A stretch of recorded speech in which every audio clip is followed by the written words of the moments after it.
Saludos, queridos amigos de todas las naciones. Hoy un domingo más de esperanza, de confianza, de oír la palabra del Señor para que con esas instrucciones podamos caminar con éxito en este tiempo de tanta necesidad. Vamos a estar atentos y a escuchar con mucho cuidado las palabras de Dios de parte de mi esposo, el apóstol Arnoldo Linares. ¿Qué tal, mis queridos amigos? Bienvenidos a Genezaret Internacional a través de nuestra plataforma de YouTube, Genezaret TV y Arnoldo Linares. En esta mañana vamos a comenzar una nueva serie que la hemos titulado Conceptos. Y hoy vamos a tocar el tema preciso, particular, que lo hemos titulado El reino es. Y vamos a tomar la porción bíblica de la carta del apóstol Pablo a los Romanos, capítulo 14, versículo 17, de la revisión de Reina Valera, de 1960. Y dice así: porque el reino de Dios no es comida ni bebida, sino justicia, paz y gozo en el Espíritu Santo. En otras palabras, el reino de Dios entonces es justicia, paz y gozo en el Espíritu Santo. La palabra libertad es la primera connotación que viene a mi mente cuando comienzo a escuchar acerca del reino de Dios. Y precisamente la conferencia que a continuación van a escuchar y ver a través de cualquier medio o instrumento, parte del enfoque, de un enfoque maduro del buen uso de la libertad que hemos obtenido en Cristo Jesús, Señor nuestro. Por lo tanto, partiendo de la relación reino de Dios y libertad, nos es necesario tener claro qué es el reino de Dios, según el momento de la exhortación de Pablo a los hermanos romanos en el capítulo 14 de la epístola a ellos mismos. ¿Cuál era la problemática? Vamos a puntualizar la problemática. Según el versículo 1, había un problema de diversidad de opiniones. Y esto lo tenemos claro porque el versículo 1 del capítulo 14 de la carta a los romanos dice: recibid al débil en la fe, pero no para contender sobre opiniones.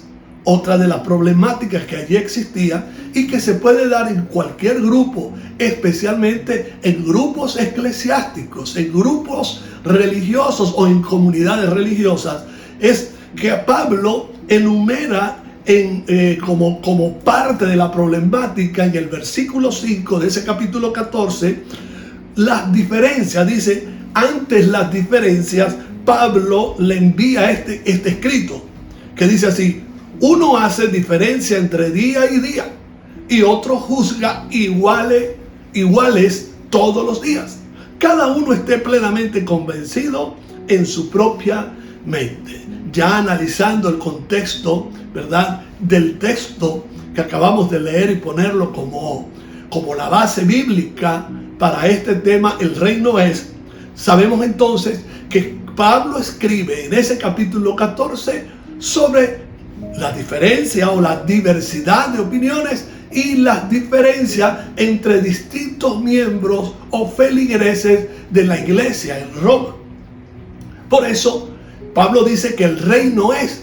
Pero ¿qué era el reino para Pablo en ese momento, bajo ese contexto, para resolver una problemática? Y qué especial Pablo cuando él sabe que las problemáticas internas de las congregaciones o de los grupos religiosos se resuelven acudiendo a su base, a su concepto, a su fundamento, porque el fundamento es el reino de Dios. Entonces Pablo le dice: el reino de Dios no consiste ni en comida ni en bebida, sino en justicia, paz y gozo en el Espíritu Santo. Justicia, paz y gozo en el Espíritu Santo. Nos vamos a dar a la tarea en esta serie, especialmente en este tema, lo vamos a dividir en tres partes. Vamos a hablar hoy del reino, el reino que es justicia, el reino de Dios es justicia. La semana que viene hablaremos el reino de Dios es paz. Y la tercera semana vamos a hablar acerca de que el reino de Dios es gozo en el Espíritu Santo. Entonces hablemos de que el reino de Dios es justicia. Cuando Pablo hace mención ante la problemática, quiero puntualizar la problemática que existe, el contexto, para no salirnos de allí y para poder puntualizar el concepto de reino de Dios que tenía Pablo y que quiere hacérselo saber para limar las asperezas, para quitar las diferencias o poder maduramente convivir en la iglesia con las diferencias. El reino es justicia.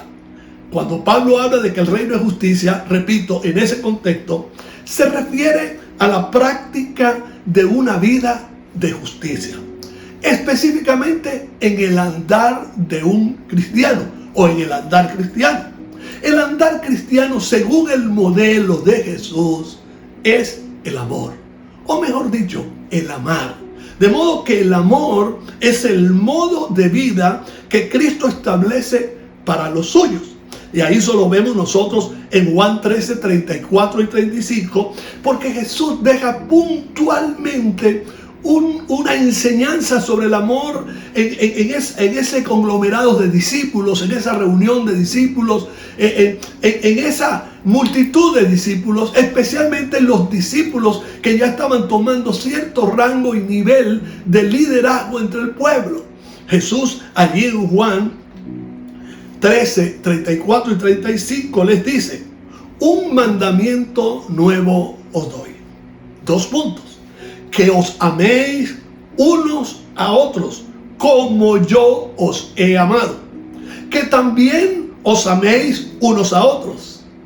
En esto conocerán todos que sois mis discípulos, si tuviereis amor los unos con los otros. Y aquí está puntualizado.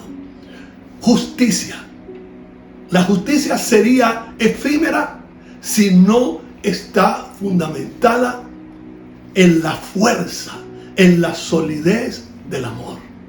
Porque el amor es lo que nos va a hacer madurar.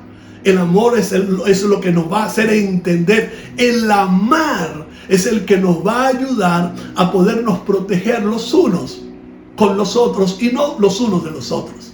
Así que Jesús lo dejó bien claro. Un mandamiento nuevo os doy. En cuanto a la exhortación específica de la problemática entre los débiles y los fuertes, porque Pablo, aunque no hable de los fuertes, está inferido de que si hay un lado de la iglesia que era judía, cristiana y también griegos, es decir, unas diferencias entre judíos y griegos cristianos que se congregaban allí, él establece que hay algunos que son débiles y otros que son fuertes. Entonces, Pablo nos enseña que el amor, cuando uno ama, no exige, escuche bien esto, no exige sus derechos, sino que busca el bien de otros. Por eso, en esa máxima del amor que escribe Pablo, en la primera carta a los Corintios 13, especialmente en los versículos 4 al 6, Pablo exhorta al amor de justicia o la justicia proveniente del amor. Y dice, todo me es lícito. Y aquí le está hablando a los que supuestamente son fuertes. Pero no todo conviene. Ahora, ¿por qué no conviene? Por causa de los débiles. Entonces, en este caso, el amor tiene que superar al derecho. El amor tiene que superar al orgullo propio. Por eso dice, pero no todo conviene. Todo me es lícito, pero no todo edifica. Todo lo puedo hacer, pero tomando en cuenta que hay otros que a lo mejor lo que yo haga, basado en mi fuerza, en mi potencial, en lo que yo sé y en lo que yo soy, pendiente de mí, puede afectar a otros. Y esto se da mucho en el campo, o esto se entiende mucho en el campo del liderazgo. Nosotros no nos debemos a nosotros mismos. Nosotros nos debemos a la gente. Sigue diciendo Pablo allí mismo, en la primera carta a los Corintios. Yo leí anteriormente el versículo de la primera carta a los Corintios 10:23, todo me es lícito, pero no todo conviene, todo me es lícito, pero no todo edifica. Luego, en la primera carta a los Corintios, allí mismo en esa carta, capítulo 13, versículo 4 a 6, yo resumí, y dice Pablo: el amor es sufrido, es benigno, no busca lo suyo, no se goza de la injusticia, mas se goza de la verdad. El creyente tiene la responsabilidad de vivir una vida justa.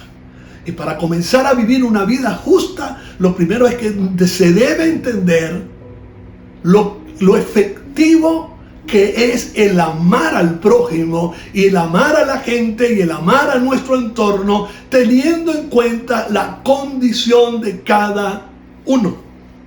Y por eso que el creyente tiene la responsabilidad de vivir una vida justa. Recuerde, estamos hablando de que esto es reino.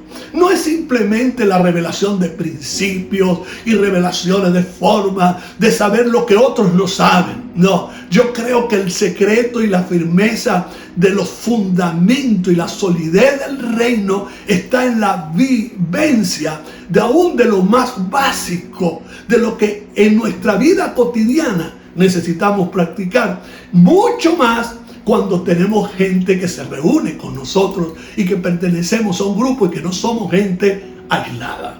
Entonces el creyente tiene la responsabilidad de vivir una vida justa. Dice Juan, en su primera carta, dice capítulo 2, versículo 29, si sabéis que Él es justo, si sabemos que Jesús es justo, sabed también, y quiero que tomen muy en cuenta esto, porque esto nos afecta a nosotros, nos llega directamente a nosotros. Sabed también que todo el que hace justicia es nacido de Él. No tan solo porque ama, sino que también ahí está otra característica fundamental de los hijos del reino. Y es que cuando aplica justicia, se entiende, cuando hace acciones justas, cuando se pone en el zapato de los demás, cuando hace estas acciones justas, sabemos, y aquí está otro concepto, otra conceptualización del que es nacido de nuevo: todo el que hace justicia. Todo el que hace justicia es nacido de Cristo. Entonces, la responsabilidad es positivamente una encomienda. No es la responsabilidad de amargura tener que hacerlo, no. La responsabilidad entonces es positivamente una encomienda. Por eso Salomón en el capítulo 11 de Proverbios, versículo 23, dice: el deseo de los justos es solamente el bien. El deseo. Claro está que el deseo es la espontaneidad de cubrir una encomienda.